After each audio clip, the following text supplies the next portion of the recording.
So what's good, guys? Cheers. Now, yesterday we had, in my area, we had tornado watch warning. Phone was going crazy several times. The wind was extremely bad, and the wind was really bad here. I had no damage, thankfully, but many others in surrounding areas did have tornadoes touch down, like in New Orleans, like what was it, the Ninth Ward, and in St. Bernard Parish, like Chalmette and Araby. Those areas were hit really bad with tornadoes. So dodged one there. Used to, we didn't get tornadoes like this. So really, really odd weather. So one day it's like, you don't even need a t-shirt. It's like 80 something degrees outside. You're just wearing a bathing suit and flip-flops. That's it, and sunglasses, and that's it. And then the very next day it's like 50 degrees.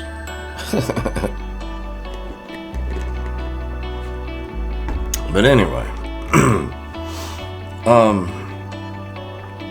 one cool thing is tomorrow I've got a contractor who specializes in waterproofing. Okay. In dealing with the insurance company on this rental property from Hurricane Ida, still yet to go, right? I've gotten additional supplements as far as payments and whatnot, and hired an engineer, came out, gave the whole engineer's report,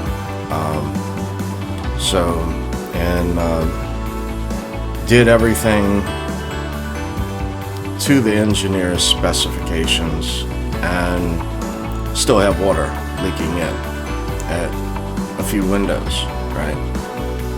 On my side as well as the tenants. So this dude, well, let me go back. I then contacted two different engineering firms to then hire a second opinion of the engineer, because I've already done all of that and it's still got water leaks. So I don't know. At this point, I'm ready just to either have the windows removed and reinstalled with all kinds of new waterproofing and whatnot in it, or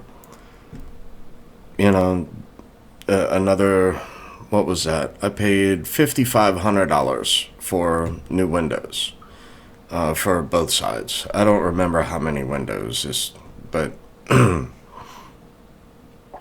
but anyway, kind of where I'm at, because I can't move forward to the drywall and insulation of inside, and as far as the damage from Hurricane Ida, and Rhino Shield, it's a ceramic coating over the brick with paint, so it's way more than paint. Rhino Shield refuses to come out and paint the house at this point, and I have to have the house painted before I go on with brand new black gutters.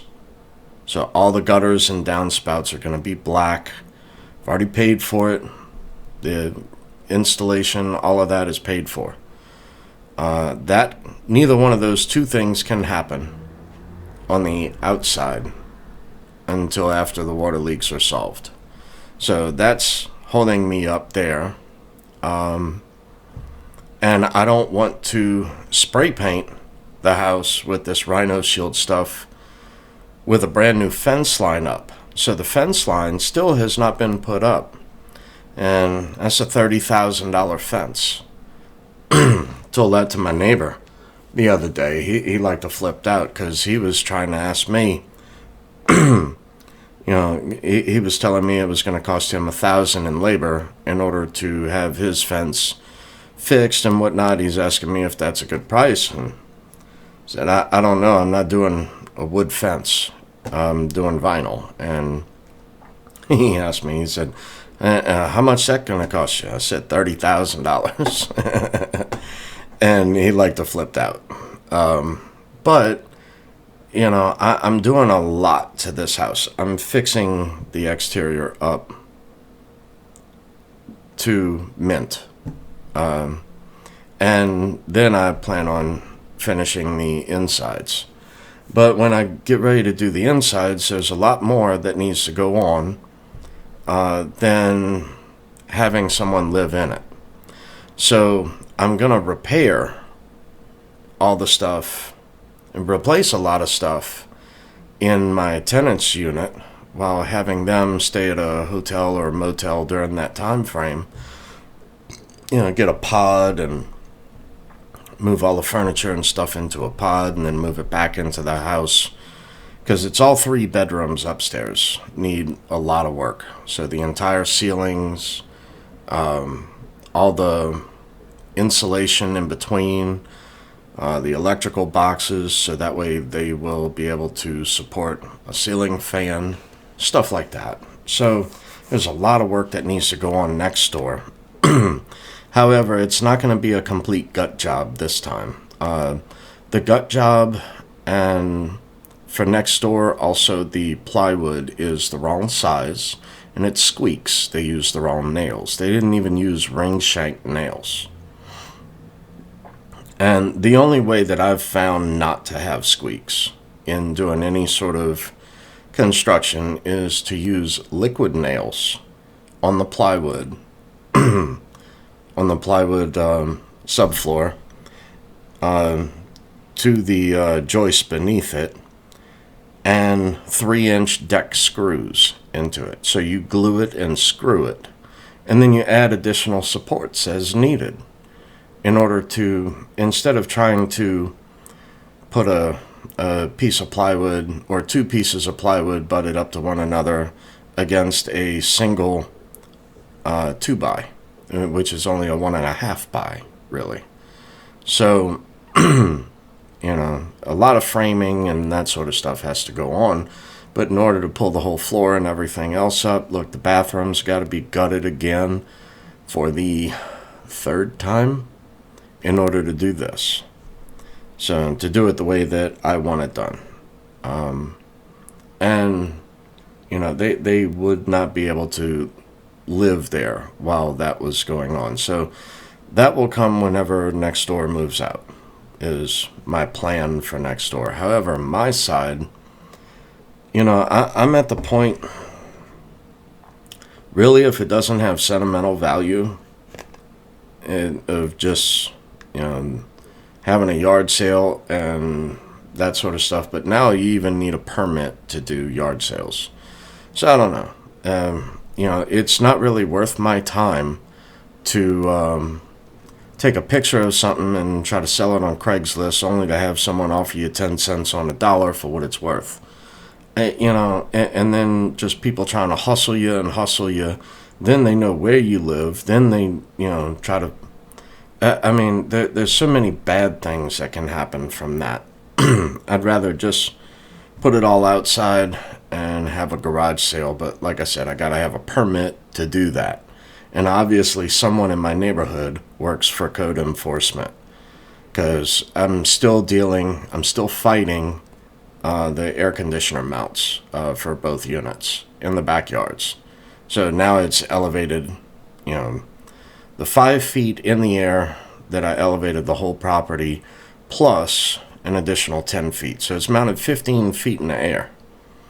And now they want 36 inches all the way around it for a technician to be able to work around it. It's like, at this point, you want me to build a bar stool up there for him too? How about a little igloo? Something like that, so that way you can have a frosty beverage while I'm testing the high and low on the air conditioner units, right? because I got R12 gauges, which also measure R22. Because I have not converted over to the R410 or whatever it is.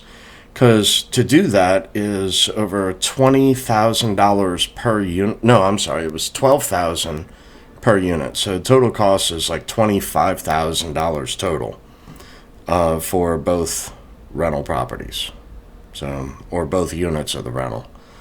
So, you know, the beautiful thing though of the rental property is that whatever you put into a multifamily dwelling, right, is then a tax deduction.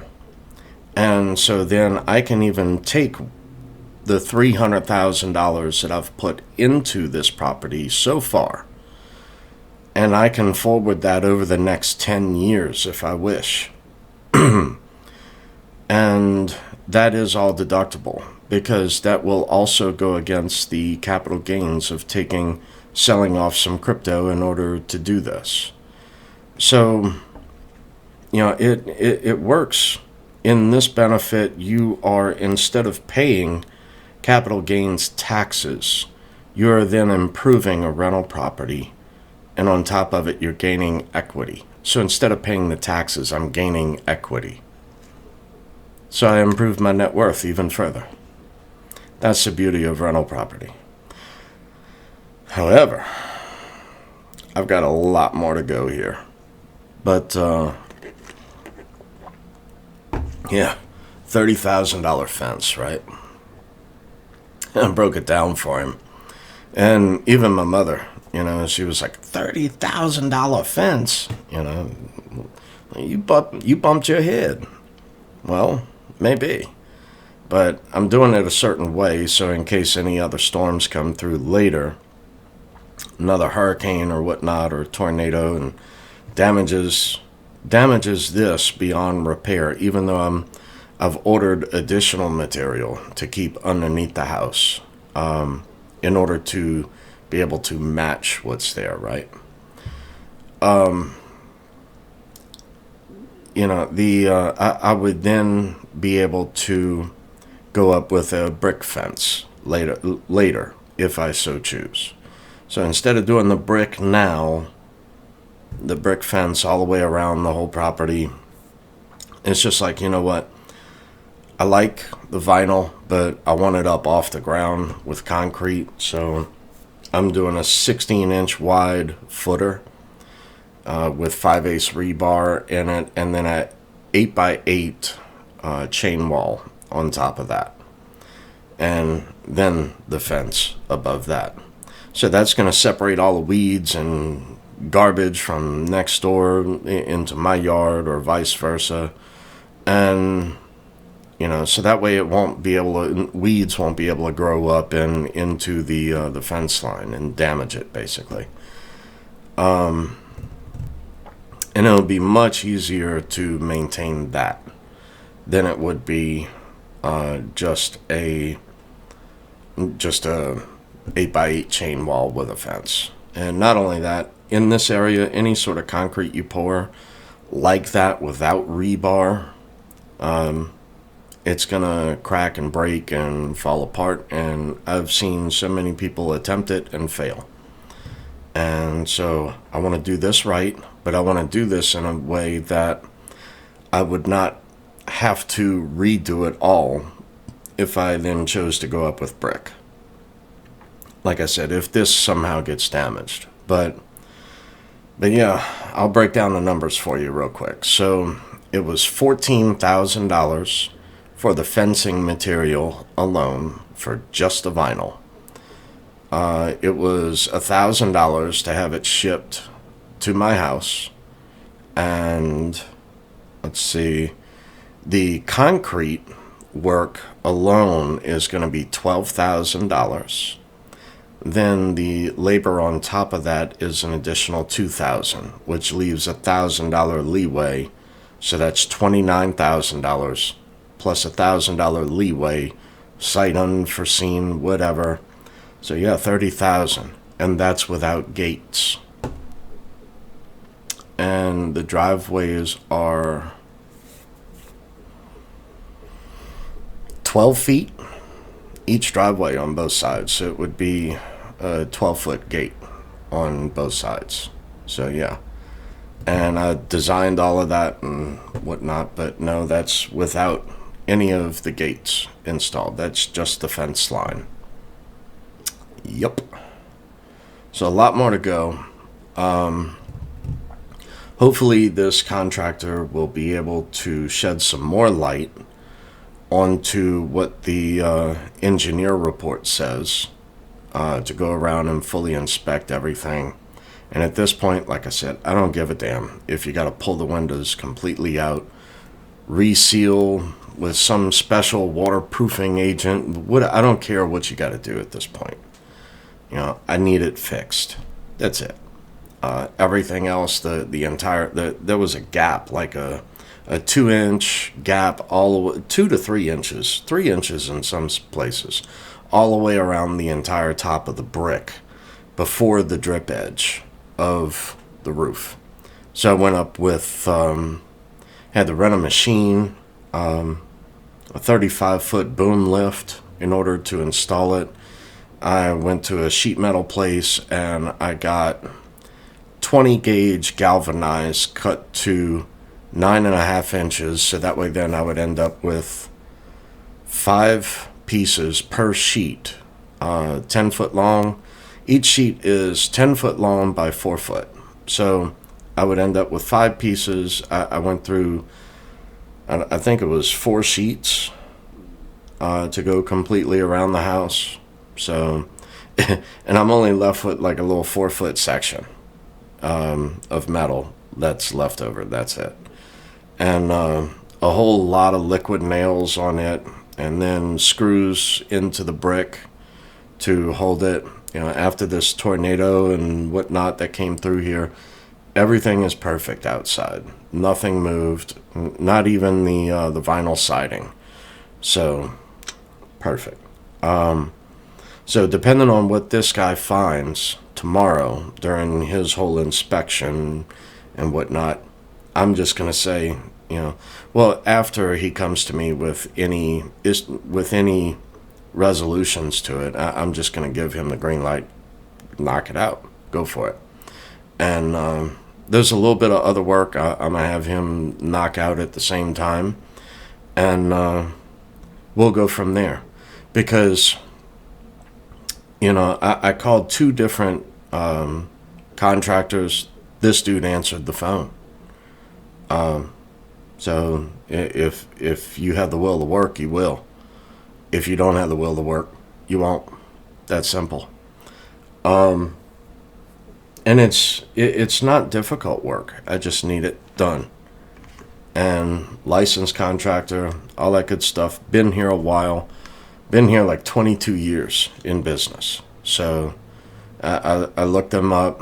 They also came recommended from one of the other engineering firms that I had called, because they said that they can send an engineer out, but they think that it would do me better to hire this, you know, someone else who specializes in waterproofing.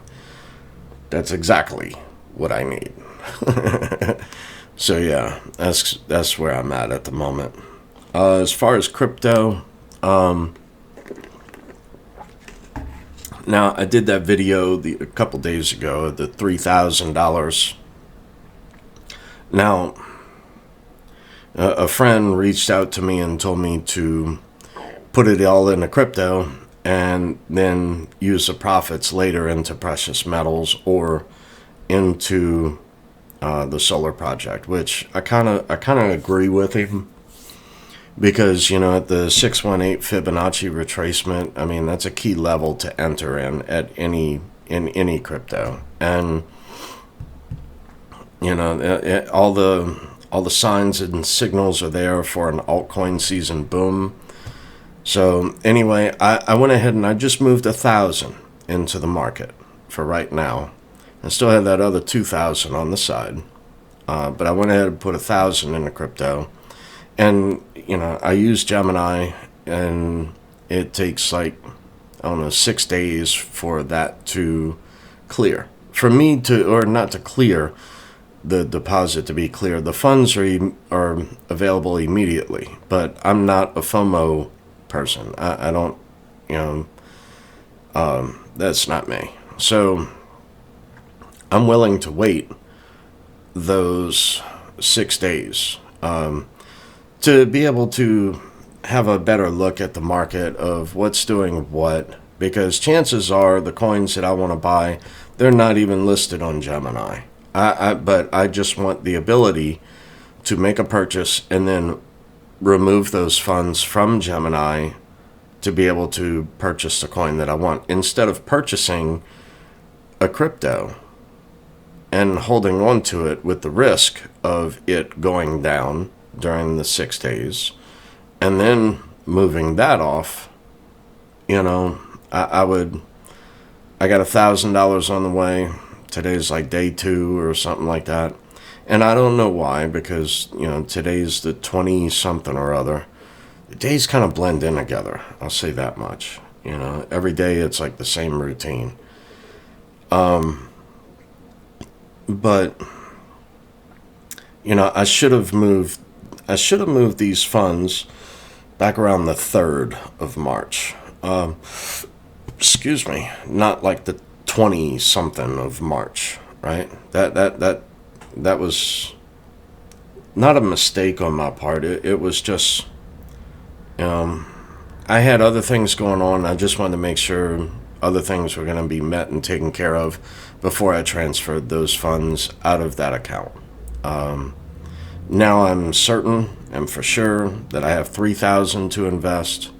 Like I said, right now I went ahead and moved $1,000 in, just to have there.